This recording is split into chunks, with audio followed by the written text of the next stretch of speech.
예수님이 보통 이제 이 횡대가 한 40kg 내외 되니까 20kg짜리 쌀 2푸대 정도 됩니다. 정상인이면 그렇게 무겁지 않은, 여기 계신 분들은 대부분 다 질만한 그런 무게입니다. 근데 이제 예수님의 컨디션이 그렇게 좋지를 않았습니다. 좀 아까도 말씀을 드렸지만 밤새도록 에너지를 이제 다 쓰셨고, 그리고 이제 브라이도리온이라는 군인들의 뜰에 가면 십자가의 형에 처해진 사람들은 골고다에서 십자가에 못 박히는 고통도 굉장히 크지만 그 전에 반쯤 죽입니다. 마비시켜버려요. 그래가지고 매질을 엄청나게 합니다. 그래서 채찍을 보면, 채찍 아까 나온 모습이 있는데 채찍의 그 갈고리 같은 것들로 다 이게 살점을 다 뜯죠. 저게 이제 피를 흘리게 하는 거예요. 정신을 못 차리게 하려고 다 뜯어서 피를 흘리게 합니다. 저 채찍뿐만 아니라 아주 그 몽둥이로 맞기도 하고 그럽니다. 패션 오브 크라이스트 그 영화를 보면 회초리 같은 거로 때리는 장면들이 나오는데 그게 살을 파고 들어가요. 다 피를 흘리고, 그렇게 돼서 이제 주님께서 이렇게 맞는 장면이, 이게 이제 맞는 장면이 나오죠. 그래서 주님께서 이렇게 학대를 당하고 그러면서 피를 참 많이 이제 쏟게 됩니다. 그러니까 이제 이런 과정들을 거쳐서 40kg의 통나무를 지시고, 그 다음에 브라이도리온이라는 뜰에서 골고다까지 약 800m 정도 됩니다. 지금은 이제 관광지로 만들어 놓은, 지금 이 비아돌로로사는 600m 정도 되는데 그 당시에는 이제 800m 정도 되는 거리였습니다. 그러니까 이제 쌀 2푸대 한 40kg 정도의 이 횡목을 지고 가는데, 이게 보통 일반인이면 그렇게 힘들지 않을 그 거리를 주님은 그 전승에 의하면 3번을 쓰러지십니다. 그 3번 쓰러진 데마다 기념 교회들이 지금 세워져 있는데 3번을 쓰러지십니다. 그러니까 이 골고다가 되게 언덕이지 않습니까? 언덕이에요. 산을 올라가는 거예요. 그냥 가도 쉽지 않습니다. 저희도 다 걸어봤는데 만만치 않아요, 거리가. 근데 그거를 이제 40kg라는 이게 시멘트 한 푸대가 40kg 정도 되지 않습니까? 그걸 들고 이제 올라가는데 정상인이면 그래도 헉헉거릴지라도 해낼 겁니다. 근데 잠을 못 주무셨지 않습니까? 밤새. 그리고 에너지를 기도하면서 땀방울이 핏방울 될 정도로 다 쏟아낸 거예요. 식사를 못 하시죠. 그러니까 지친 거예요. 그러니까 피를 많이 쏟으신 거예요. 탈수가 되고 과다 출혈이 되면서 어지럼증이 오고 그렇습니다. 그러니까 이게 자꾸 쓰러지는 거죠. 자꾸 넘어지는 거죠.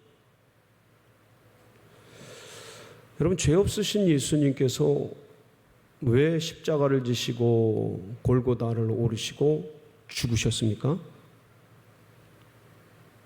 그거야 뭐 우리가 너무 잘 알죠. 우리의 죄, 인류의 죄 때문이죠. 죄의 싹은 사망이요, 하나님의 은사는 그리스도 예수 안에 있는 영생이니라.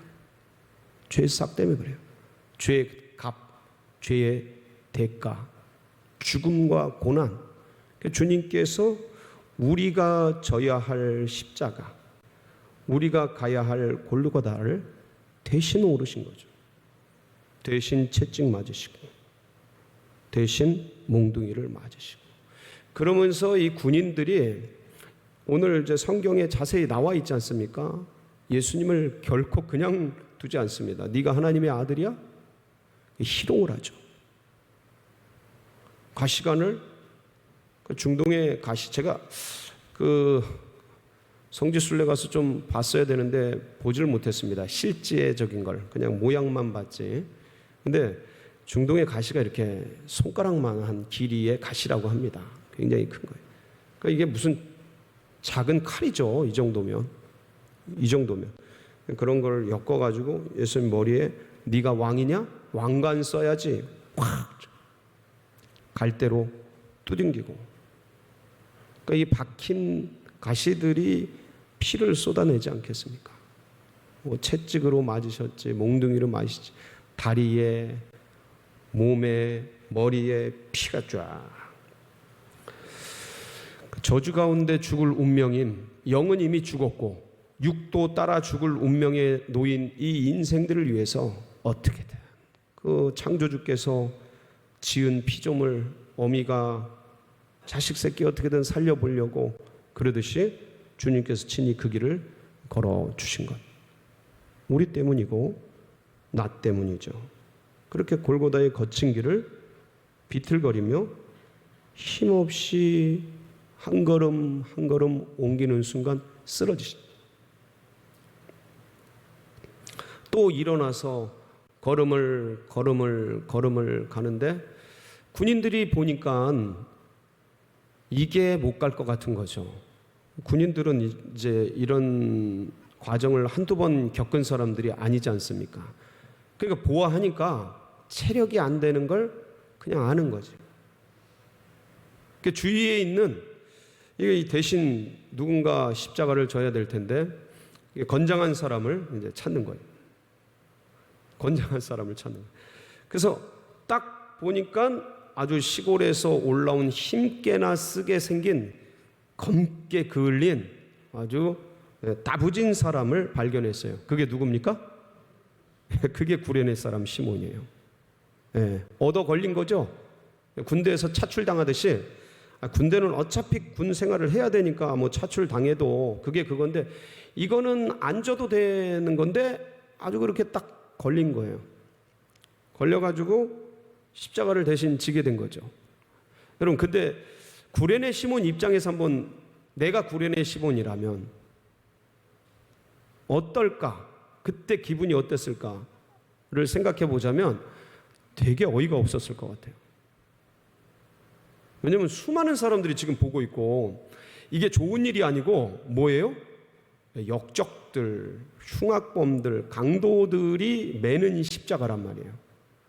뭐 누군가를 좋은 일을 하고 선한 일을 해서 돕는 거에 뭐 좀 힘을 쓰고 하면 보람이라도 있고 의미라도 있는데, 이게 사형 선고받은 그거 대신 지는데 기분이 어떻겠습니까? 그렇게 좋지 않죠. 그러니까 누구도 원하지 않는 자리인 거예요. 누구도 하고 싶어 하지 않는, 꺼림직하고, 하고 뭐 그 자리에 있고 싶지 않은. 그러니까 이 구레네 사람 시몬도 사실은, 이 구레네가 어디냐면요, 저 북아프리카 이집트 옆에 리비아라는 곳이 구레네입니다. 그러니까 예루살렘에서부터 육상으로는 한 1800km 정도 떨어진 곳이에요. 상당히 먼 곳이죠. 뭐 해상으로도 올 수 있지만 결코 가까운 거리가 아닙니다. 그런데 율법에 의하면 유대인들은 1년에 3차례, 적어도 3차례 성전에 와서 하나님을 뵈야 되는 법이 있습니다. 그러니까 이 사람은 비록 이스라엘에 살지 못하고 북아프리카 리비아에 살고 있는데, 구레네에 살고 있는데 디아스포라 유대인이에요. 흩어진 유대인. 근데 그 유월절을 기억하고 그 1800km를 온 겁니다. 그러니까 굉장한 독실한 유대인이죠. 율법에 충실한 유대인. 비록 시골에서, 구레네라는 시골에서 올라왔으나 하나님의 말씀을 이렇게 철저히 따르려고 하는, 해외로부터 성지순례를 매년마다 절기를 지켜서 올라오는, 그 정도로 많은 비용과 헌신과 에너지와, 이게 6월절은 일주일이거든요. 사실은 무교절까지 8일이죠.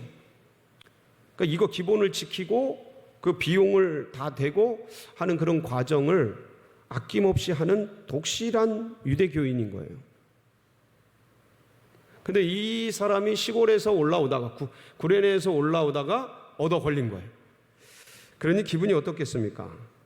마태복음 27장 32절에 보면 이 구레네 사람이 억지로 십자가를 지게 되는 장면이 이렇게 묘사가 되어 있는데 한번 보실까요? 나가다가 시몬이란 구레네 사람을 만나매 그에게 예수의 십자가를 억지로 지워 가게 하였더라. 누가복음에는 좀 더 자세히 나와 있습니다. 23장 26절 보시겠습니다. 그들이 예수를 끌고 갈 때에 시몬이라는 구레네 사람이 시골에서 올라오는 것을 붙들어, 어디에서 올라와요? 시골에서 올라오는 것을 붙들어 그에게 십자가를 지워 예수를 따르게 하더라. 예수님 앞에 서게 하고 예수님 뒤에 따르게 간 거예요. 십자가를 지고. 이거 참 못할 짓이었을 텐데, 그런데 어떻게 합니까? 총칼을 든 게 누구예요? 그 당시에 군부는 절대 권력이었죠. 날아가는 새도 떨어뜨리고 바로 직결 처분이 가능한 그런 때였으니까 꼼짝 못하죠. 억지로 군인이 시키니까 칼 들고 총은 아니고 창 들고 이러고 있으니까 그거 어떻게 거역을 합니까? 그래서 지고 따라가는데 수많은 사람들 앞에서 창피스럽고 참 무슨 일인가 싶었지만 어쩔 수 없이 이제 따라가게 됩니다.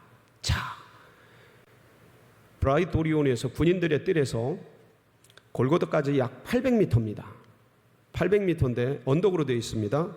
근데 예수님께서 첫 번째 쓰러지신 이후에 전승에 의하면 두 번째 쓰러지기 전에 이 구레네 사람 시몬이 십자가를 대신 진 거예요.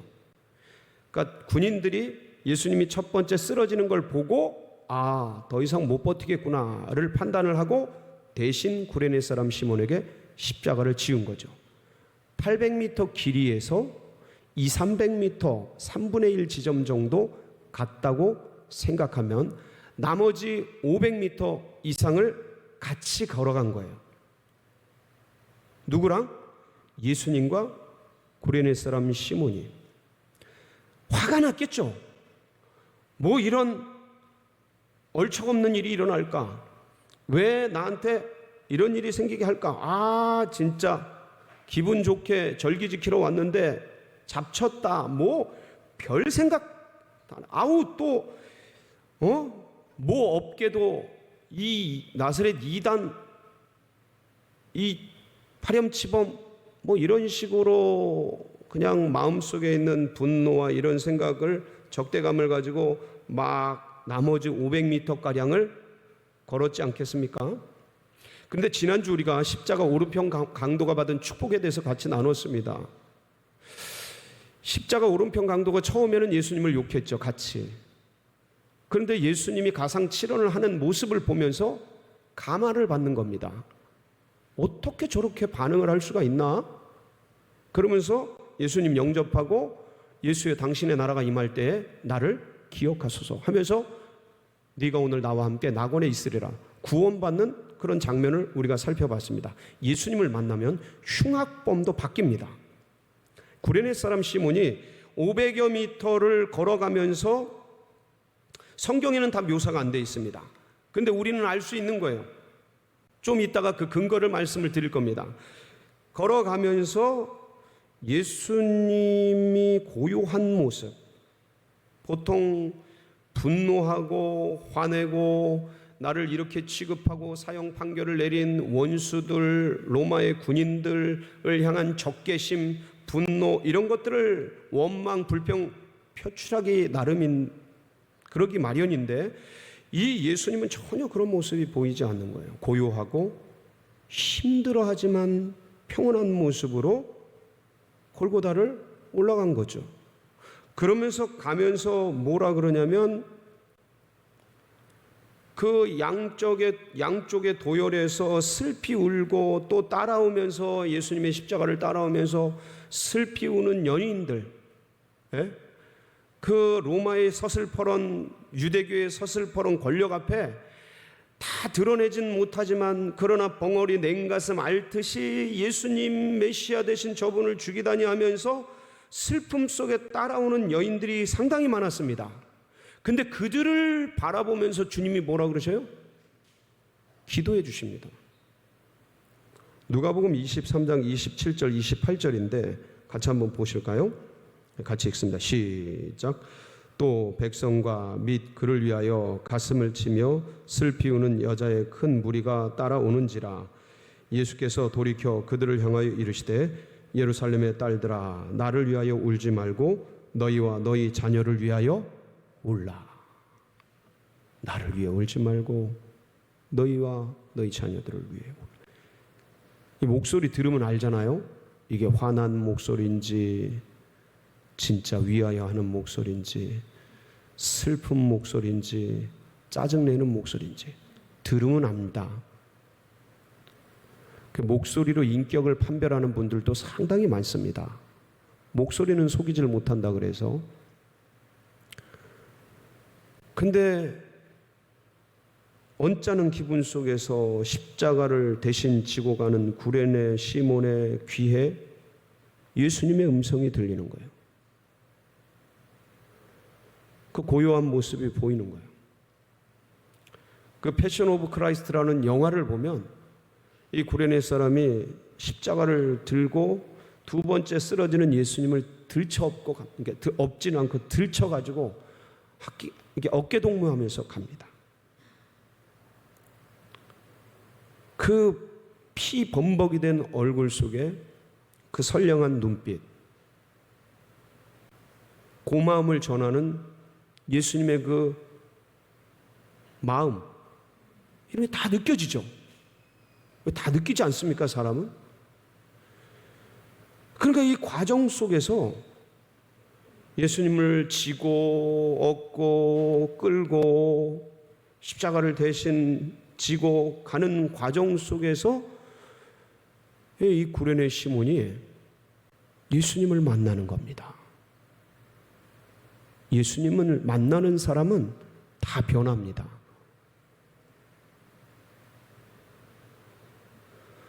목사님, 그걸 어떻게 할 수 있습니까? 여러분, 오늘 이 장면을 빼면 구레네 사람 시몬은 여기서 이제 사라집니다. 사라져요. 성경에는 기록이 안 돼요. 근데 생각을 해보십시오. 그렇게 예수님 대신 십자가를 지고 올라가서 현장에서 예수님이 십자가에 못 박히지 않겠습니까? 그거 봤겠죠. 구레네 사람 시몬이 가상칠언 다 들었겠죠. 그리고 예수님이요, 저 그런 생각도 해봤어요. 예수님 대신 십자가를 진 이 구레네 시몬에게 무슨 말을 해주셨을까? 그냥 말없이 보냈을까? 차갑게 보냈을까? 주님의 성품상 절대 그렇지 않다고 생각해요. 손을 잡아주던가, 고맙다. 약간 따뜻한 감사의 표시, 고마움의 표시를 하지 않았겠습니까? 가상칠언을 들으면서. 그리고 자기가 진 예수님의 십자가 처형당하고 죽고 그 소문에 대한 다시 부활한 이 모든 얘기를 6월절 절기를 지키면서 다 듣지 않았겠습니까?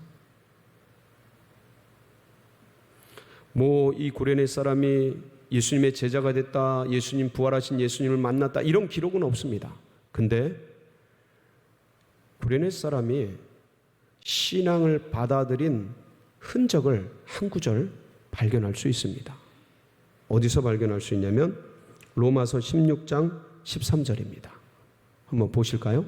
로마서 16장 13절 시작. 주 안에서 택하심을 입은 루포와 그의 어머니에게 문안하라. 그의 어머니는 곧 내 어머니니라. 자세히 보면 주 안에서 택하심을 입은 누구요? 루포, 이 아들이죠. 이게 구레네 사람 시몬의 아들 아닙니까? 예, 루포와 알렉산더. 그의 어머니에게 문안하라. 그의 어머니는 곧 내 어머니니라. 여러분, 이게 로마서 16장에 기록이 되어 있습니다. 로마서는 바울이 성화가 완숙하게 이르렀을 때에 자신의 모든 신앙과 신학을 집대성한 성경입니다. 성경의 최고의 걸작 중의 걸작이고 바울이 쓴 13권의 성경 중에 최고의 걸작 중의 걸작이 로마서입니다. 이론의 여지 없이. 이때는 바울이 말년입니다. 인격이 완숙한 때고 신앙이 성숙한 때입니다. 20년이 지난 때입니다. 예수님이 돌아가신 이후. 그러니까 이 당시 초대교회에 수많은 군웅할거하는 위대한 인물들이 수없이 많았습니다. 바울이 제자를 길러내고 유럽을 선교하고 아시아를 선교하고 수많은 교회들이 지어지고 수많은 탁월한 인재들이 속사도들이 교부들이 세워졌던 때가 바로 이 초대교회 때입니다. 그 수많은 믿음의 백성들이 군웅할거하던 그 시대에 대사도 바울에 의해서 구레네 사람 시몬의 아들인 루포가 뭐라고 불리우냐면 주 안에서 택하심을 입은 루포. 그의 어머니는 내 어머니니라. 개인적으로 얘기하는 게 아니고 로마에 있는 교회들에게 보내는 공식문서에서 공식적으로 공개적으로 고백을 하고 칭찬을 하고 그렇게 그들의 신앙을 칭송하는 문구입니다. 여러분, 사도쯤 되면 한 교회에서, 한 지역에서, 한 교단에서 공개적으로 누군가를 칭찬할 때는 그냥 하지 않습니다. 절대 그냥 하지 않습니다. 1, 2년 반짝 헌신했다고 그렇게 인정하지 않습니다. 적어도 교회 내에서, 교단 내에서 신앙이 최소한 10년, 20년, 30년 쭉 일관되게 변함없이 변질되지 않고 신앙이 유지돼야 공식적이고 공개적으로 그 신앙을 승인합니다. 인정합니다. 무슨 소리입니까? 바울이 로마서를 쓸 이 당시에 초대교회는 예수님이 돌아가신 지 한 20여 년 된 시기였습니다. 루포와 그의 어머니의 신앙이 공동체 내에서, 교회 내에서 이렇게 탁월하게 인정될 정도의 시간이 흘렀고, 그렇다면 그 신앙은 어디로부터 왔을까? 바로 루포의 아버지 구레네 사람 시몬이 그때 억지로 진 십자가를 통해 만났던 예수님.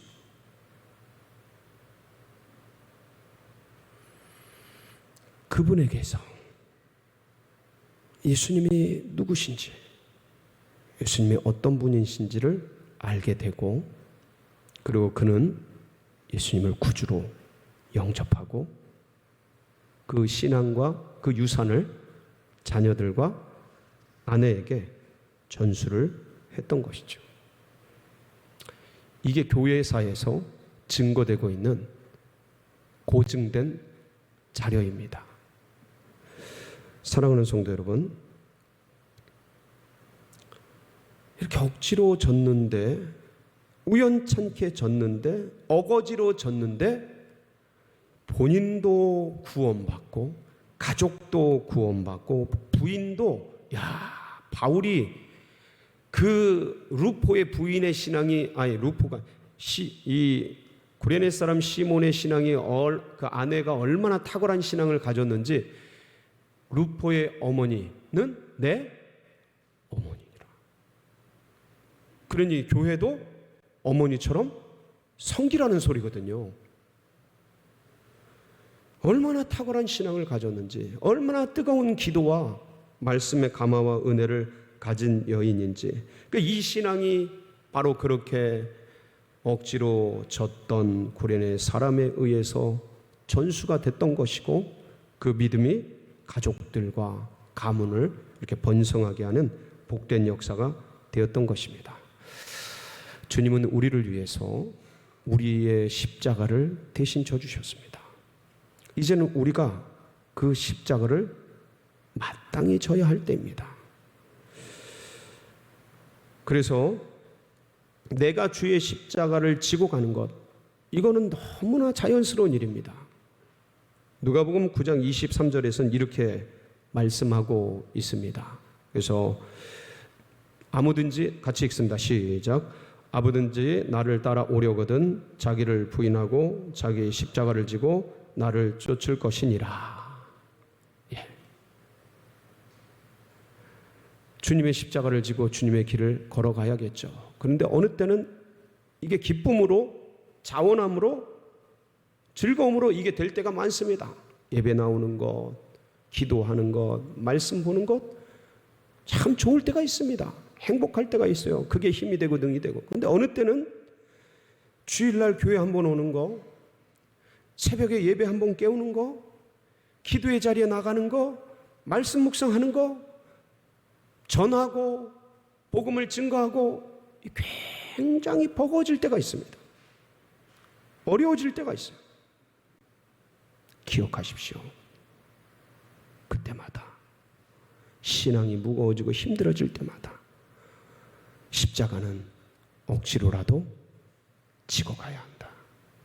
의무적으로라도, 당위적으로라도 반드시 지고 가야 한다. 그게 합력해서 선이 되고 전화위복의 축복되시기를 주의 이름으로 축원합니다.